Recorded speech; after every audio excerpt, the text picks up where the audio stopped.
Hi friends, ఎలా ఉన్నారు? అందరూ బాగుండాలని కోరుకుంటాను. ఫ్రెండ్స్, ఇదివరకు రాఖీ గురించి చెప్పాను. ఇప్పుడు కూడా అన్నయ్యలకి తమ్ముళ్ళకి రాఖీ గురించి ఇంకొక విధంగా చెప్తాను, వినండి. తప్పుగా ఊహించుకోకండి. చూడండి, అందమ్ములు లేని వాళ్ళు పెద్దమ్మ కొడుకులకి, చిన్నాన్న కొడుకులకి, ఇంకా ఆ బంధం లేని వాళ్ళు కూడా ఒక కాలేజీలో ఫ్రెండ్షిప్ కట్టి అన్నయ్య అన్నోళ్ళకైనా తమ్ముడు అన్నోళ్ళకైనా ఒక ఇరుగు పొరుగులు వాళ్ళ ముఖం మనకు తెలియపోయినా అన్నగా భావించిన రాఖీ కట్నానికి వెళ్తే మూర్ఖత్వంగా అప్పుడు రోజుల్లోగా తల్లిదండ్రి ఆ అబ్బాయి తల్లిదండ్రి మూర్ఖత్వంగా ఆలోచించకండి. ఏంది అక్కచెల్లెళ్ళు అందమ్ములు లేకపోతే ఇంట్లో మూసుకొని కూర్చోరు, కానీ డబ్బులు 500 1000 వేలు కొద్ది ఎక్కడున్నాయి? 150 తేలిపోయిందా? రాఖీ కట్టకపోతే చచ్చిపోతారా అయిందే? రాఖీ కట్టకపోతే ఏంది కొంపలు మునిగిపోతాయా అనేవాళ్ళు చాలామంది ఉంటారు. అలాగ అనుకోకండి, తప్పుగా ఊహించుకోకండి. మగపిల్లడ తల్లిదండ్రులు ఆ బంధం వేరే, ఆ అందములు లేని బాధ అనేది వేరే ఉంటుంది. ఒక్కరోజుకి 500 రూపాయలైనా 200 రూపాయలైనా 1000 రూపాయలు ఇచ్చిన మాత్రానికి కొంపలు మునిగిపోవు, సరేనా? ఆ బాధ అనేది ఆ అందములు లేని ఆడపిల్లలకి మనసులో కలగనీయకండి. అది ఒకటి. అదే అప్పజెల్లులు లేని అందమ్ములు ఇరుగు పొరుగులు ఎవరున్నా, చిన్నాని పెద్దనాని పిల్లలైనా రాఖీ పేరు పట్టుకొని వచ్చి వాళ్ళ వేలుల్లో ఉన్న డబ్బులకు మట్టు వస్తారు, బట్టలు అన్నీ ఇలాగైతే గుంజుకొని పోతారు. ఇప్పుడైతే బంధాలు అన్నీ నిలుక్కుంటారు, అన్నీ పుట్టుకొస్తాయి అని జాడిస్ట్గా మా తల్లిదండ్రులు అనుకుంటారు. అలాగ అనుకోకండి. ఎందుకో తెలుసా? అప్పజెల్లు లేని బంధాలు అందమ్ములకి చాలా బాధ అనిపిస్తుంది. అందుకోసమే ఆ ఒక్క రోజుకి ఆదరించి 500 200 బయట వాళ్ళ రూపంలో మనకు కలిగినంత ఇచ్చిన మాత్రానికి ఒక్క రోజుకి ఏమీ కొంపలు మునిగిపోవు. మనిషి అనేది అందమ్ములు లేని అప్పజెల్లులకైనా బాధ అనిపిస్తుంది, అప్పజెల్లు లేని అందమ్ములకైనా బాధ అనిపిస్తుంది. ఎందుకో తెలుసా? వాటి విలువ తెలుసుకున్న వాళ్ళకే ఆ విలువ తెలుస్తుంది. ఏమీ తెలియని వాళ్ళకి ఏమైపోయిందిలే అనే వాళ్ళకి అసలు చేయముకుంటున్నట్టుకు కూడా ఉండదు. గుర్తుపెట్టుకోండి, అక్కచెల్లెలు లేని వాళ్ళైనా అందమ్ములు లేని వాళ్ళైనా ఎవరైనా మన అమ్మకు పుట్టాలనే లేదు. ఎవరైనా మన నోటు నిండా అన్నయ్య అని పిలిస్తే చాలు, తమ్ముడు అంతే చాలు, కట్టచ్చు. వాళ్ళు ఇచ్చే ప్రతిఫలం గురించి ఆశించి కట్టరు కదా. కానీ అప్పుడు రోజుల్లో మనుషులు చాడిస్ట్గా ఏదో ఒక మాట అనుకుంటారు. వాళ్ళ గురించి పట్టించుకోకూడదు. కొంతమంది మంచి వ్యక్తులు ఉంటారు, కొంతమంది ఉండరండి. ఒక పూట ఒక రోజంతా కూలి చేస్తే 1000 రూపాయలు వస్తుంది, అయ్యా నువ్వైతే అందరికీ ప్రజల కళ్ళు పెట్టగరా అనేవాళ్ళు ఉంటారు. అదే అన్నయ్య అక్కచెల్లెళ్ళకి అంటారు, అందమ్ములు లేని మాత్రానికి కట్టకపోతే నష్టమా? చెల్లెలు లేకపోతే అక్కలు లేకపోతే వాళ్ళ దగ్గరికి వెళ్ళి కట్టించుకోకపోతే నష్టమా? ఈ డబ్బులు ఖర్చు పెట్టడానికి ఎందుకయ్యా అని అనేవాళ్ళు ఉంటారు. అలాగే ఎప్పుడు అనుకోకండి. మీ మనసు నిర్మలంగా ఉండాలా, మనస్తృప్తిగా ఉండాలంటే మన అమ్మకే పుట్టక్కర్లేదు అక్కచెల్లెళ్ళు. ఎవరైనా అన్నయ్య తమ్ముడు అంతే చాలు. ఆ బంధం అనేది మన రక్త సంబంధం కంటే ఎక్కువ, గుర్తుపెట్టుకోండి. అది ఇంకోటి ముఖ్యంగా చెప్తాను. ఇప్పుడు తోడబుట్టిన అందమ్ములు గుర్తించుకోండి. కొత్తగా స్నేహితులు, ఫ్రెండ్షిప్, భార్య వంకోలు, భార్య ఫ్రెండ్స్లు, వాళ్ళు వీళ్ళు అన్నయ్య తమ్ముడు అనుకొని కొత్త బంధాలు కలుస్తాయి. అప్పుడు ఏమంటారో తెలుసా? కొంతమంది ఈ తోడబుట్టిందయి ఇంటికి వెళ్తే, రాఖీ పట్టుకొని ఇంటికి వెళ్తే, నువ్వు కాసేపు ఆగమ్మా, ఆ చెల్లెయ్యి వచ్చి కట్టి సిలిపంతరకు నువ్వు కొడదువా, ఆ అక్క వచ్చి కట్టి సిలిపంతరకు నువ్వు కొడదువా అని రక్త సంబంధమైన అందములు అంటారు.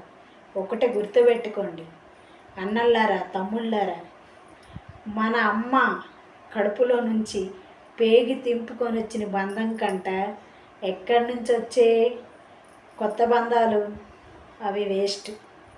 లేనోళ్ళకి ఆ బంధం, ఉన్నోళ్ళకి అప్పజెల్లులు ఉన్నోళ్ళకి ఆలకు సూరు అనిపించి ఎవరితో పరాదాయి వచ్చిందాక నీ తోడబుట్టిన దానికి అది కట్టినాక నువ్వు కొడతావని మాట చాలా చాలా తప్పది. ఎప్పుడైనా గుర్తుపెట్టుకోండి, మన రక్తం మించిన రక్త సంబంధం ఎక్కడా లేదు. అందుకోసమే ఇప్పుడు సపోజ్ నీకేదో జరిగితే నీ అప్పజల్లుల ప్రాణం అక్కడ గొయ్యి తీసి నీకంటే ముందు అది పోతలెడిపోయినంత ప్రేమ ఉంటుంది. పైదాయి నువ్వు ఇచ్చే డబ్బులు, నువ్వు ఇచ్చే చీర, నువ్వు పెట్టే తిండి, అమ్మాయ పనికి వెళ్ళకపోయినా ఈరోజు 1000 రూపాయలు వచ్చిందని సంతోషించుకొని వెళ్ళిపోతుంది. అదే నీ రక్త సంబంధం, నీ తోడబుట్టిన తోడు, నా తమ్ముడు రూపాయి డబ్బులు ఇచ్చినా, నా అన్న 10 రూపాయి డబ్బులు ఇచ్చినా చాలు. ఆడ ఆనందంగా ఉంటే అదే చాలు. వాళ్ళ పిల్ల పాపలతో చప్పగా ఆడ ఆరోగ్యం మంచిగా ఉంటే అంతకు మించిన ధనం నాకెందుకు. నా తమ్ముడు హాయిగా ఉంటే నాకు అదే సంతోషం, నా అన్న ఆరోగ్యం ఉంటే అదే సంతోషం అని తోడబుట్టిన వాళ్ళు దీవెన పెడతారు. ఎవరో పరాయోళ్ళ కోసం ఇచ్చినంత విలువ, టైము, మెంటింగు మన తోడబుట్టిన వాళ్ళకి ఎందుకు ఇచ్చుకోలేకపోతాండ్రు? ఒక్కసారి గుర్తించుకోండి. ఎప్పుడైనా ఎవరైనా పొరపాటు చేసినా సర్దిద్దుకోండి. ఎవరి కోసము మీ తోడబుట్టిన తోడికి చేయకండి. ఇన్సల్ట్ వాళ్ళ దగ్గర చేయకండి. నీ తోడబుట్టిన తోడు కంటే ఏ పనికిమాలినోళ్ళల్లా ఎక్కువ కాదు నీకు. తోడబుట్టిన వాళ్ళు లేని వాళ్ళకి ఎక్కువ. అర్థమైందా? వాళ్ళతోలు విలువ ఇవ్వాలా బయట నుంచి వచ్చిన మనుషులకి. నీ రక్త సంబంధాన్ని గుమ్మాన్ని నొగ్గేసి ఏరే వాళ్ళకి ఇంట్లో తెచ్చెట్టి వాళ్ళు కట్టిన తర్వాత నువ్వు కట్టమ్మంటే ఆ అప్పజల్లులు మనసు ఎంతగా బద్దలైపోద్దో ఒక్కసారి గుర్తుపెట్టుకోండి. నీ పిల్లం అంతది, నా దోస్తు వచ్చి నీకు కడతదిలే అని. దాని దోస్తు ఎవరో ఆ దోస్తు నీ అమ్మ పుట్టిందా, నీ తోడ పుట్టిందా, నీ రక్తం మిగిలేస్తే పుట్టింది అది. కాకపోతే నీ అక్క రక్తం మిగిలిస్తే నువ్వు పుట్టినావు అంతే. బయట వాళ్ళు ఎవరు పుట్టరు. రక్త సంబంధం మించింది ఎవ్వరూ ఆపలేరు. అందుకోసమే కాబట్టి ప్రతి ఒక్క అందమ్ముడికి, ప్రతి అన్నకి చెప్తాను, నీ రక్తం మించిన తర్వాతే బయట వాళ్ళు, స్నేహితులైనా, బయట అక్కలైనా, చెల్లుళ్ళైనా. నీ రక్తం నీ తోడబుట్టిన వాళ్ళ కంటే ఎవ్వరు ఎక్కువ లేదు. ఎన్ని లక్షలు కూడేస్తావు, డబ్బు ధనము సంపాదిస్తావు, రక్త సంబంధం పోయిందంటే, దూరం అయిపోతే నువ్వు కోట్లు పెట్టి తెచ్చుకునే నీ తోడబుట్టిన అప్పచెల్లెడికి తెచ్చుకోలేవు. ఒకటి గుర్తుంచుకోండి, ఎవ్వరు అక్క చెల్లెళ్ళు వాళ్ళు, ఎవ్వరు అన్నమ్ములు వాళ్ళకి. ఇప్పుడు ఏదో నీకు ఇంత రావా చిటికంత బాధ వచ్చిందంటే నీ రక్త సంబంధం బాధపడి పట్టను వస్తుంది. కానీ నా పిల్లం దోస్తులు, నా మొగుడు దోస్తులు వాళ్ళు రారు. అంత అయిపోయాక లాస్ట్లో వస్తారు. అదే నీ రక్త సంబంధం నీకు ఇంత సేమ్ కుట్టిందని తెలిసినే సెకండ్లో నొచ్చి పడతారు. అందమ్ముడైనా అక్క చెల్లెల దగ్గరికి వెళ్తారు. ఆ రక్తము ఆ రుణబంధం అనేది ఆగదు. అర్థమైందా? నీ పిల్లం 10 కట్టులు వేసినా, పిల్లలు 10 కట్టులు వేసినా అందములు ఆగరు. ఎందుకో తెలుసా? ఆ రక్తం అనేది అట్లా గుంజుతుంది. అది గుర్తుపెట్టుకోండి. వాళ్ళు వస్తారు కడతారు, వీళ్ళు వస్తారు కడతారు, తర్వాత కట్టండి. ఆ మాట మీ లైఫ్లో ఎప్పుడు రానివ్వకండి. తర్వాత ఇంకో ముఖ్యమైన మాట ఏంటో తెలుసా? అక్క చెల్లెళ్ళయి ఏవి శుద్ధిలో కూడా కన్నోరింటికాడ గుమ్మాన చిందించడం అంత మంచిది కాదు. మీకు నచ్చకపోతే వాళ్ళని పిల్లడం మానేయండి, కానీ వాళ్ళని పిలిచి వాళ్ళు వస్తారు ఆగండి అని మాట చాలా తప్పది. గుర్తుపెట్టుకోండి. రక్త సంబంధం మించింది ఏముండదు కాబట్టి రాఖీ పున్నం రోజు అక్క చెల్లెళ్ళు ఖుషీతో పోని మీకు కలిగినంత ఇవ్వండి. ఇదివరకు చెప్పిన ఇప్పుడు చెప్పిన, ఎందుకంటే ఒకసారి ఇదే పరిస్థితి నేను ఒక్క లెక్కలో ఎదుర్కొన్నాను. నాకు గుర్తు వచ్చింది కాబట్టి చెప్తాను. అందుకోసమే ఎవరు కూడా పొరపాటు చేయకండి. రక్త సంబంధం మించింది ఎక్కడ ఉండదు, సరేనా? ఎంత వచ్చిన ఆడవాళ్ళము, ఇప్పుడు మీ భర్తలనే కాదు, మేము ఒక భర్తకి భార్యలమే, మేము కూడా కడతాం. ఆ కట్టు ఎక్కడ కట్టాలో ఎక్కడ కట్టకూడదో కట్టడం నేర్చుకోండి. మనము 1000 రూపాయలు 500 పోతాయని ఒక్కరోజుకి గట్టి కట్టేసి బంధాలని దూరం చేయకండి. బంధం విలువ తెలుసుకోండి. ఎందుకో తెలుసా? ఇప్పుడు సపోజ్ మీరు వెళ్తారు మీ అన్నలకి మీ తమ్ములకి కట్టుకొని అబ్బా మా అన్న ఇచ్చినాడు ఇది, మా తమ్ముడు ఇచ్చినాడు ఇది అని మీ ఫ్రెండ్స్లకి, మీ ఏ ఈదిలో ఉన్న అమ్మలక్కలకల్లా చూపెడతారు. మీ సరదా మీ ఇంటి ఆడపడుచుకు ఉంటుందా లేదా ఒక్కసారి గుర్తుపెట్టుకోండి.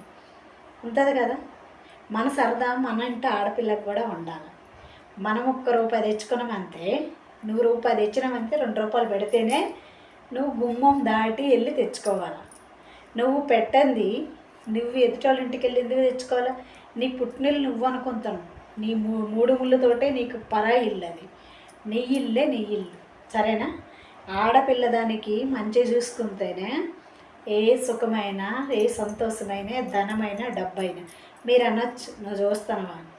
నేను చూస్తాను, నేను చూసిన చేత మీకు చెప్తాను. ఓకే ఫ్రెండ్స్, అందరం కూడా, నేనే అనే కాదు, అందరం కూడా సరి సమానంగా ఇంటి ఆడపడుచులకి మంచిగా చేసుకోండి. ఎందుకో తెలుసా? మనము లక్షల్లో కూడేసిన, కోట్లలో కూడేసిన ఆడపిల్ల ఉసిరి అనేది ఊరికపోదు అంటారు పెద్దలైన మాట అది. ఓకేనా? సరే, ఆడపిల్లని, మన ఇంటి ఆడపిల్లని వెనకబెట్టి ఎక్కడి నుంచో వచ్చిన ఆడపిల్లని ముందు పెట్టకండి. చాలా ఉసిరని మాట. ఆడపిల్ల కంటినీరు పెట్టకండి. మీకు కలిగినంత ఇవ్వండి.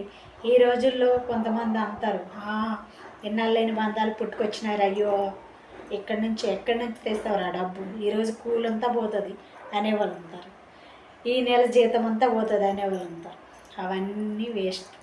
మన రక్త సంబంధం మళ్ళీ రాదు. అందరూ కూడా హ్యాపీగా రక్త బంధం అనేది, రాఖీ బంధం అనేది నిలబెట్టుకోండి. Okay, bye.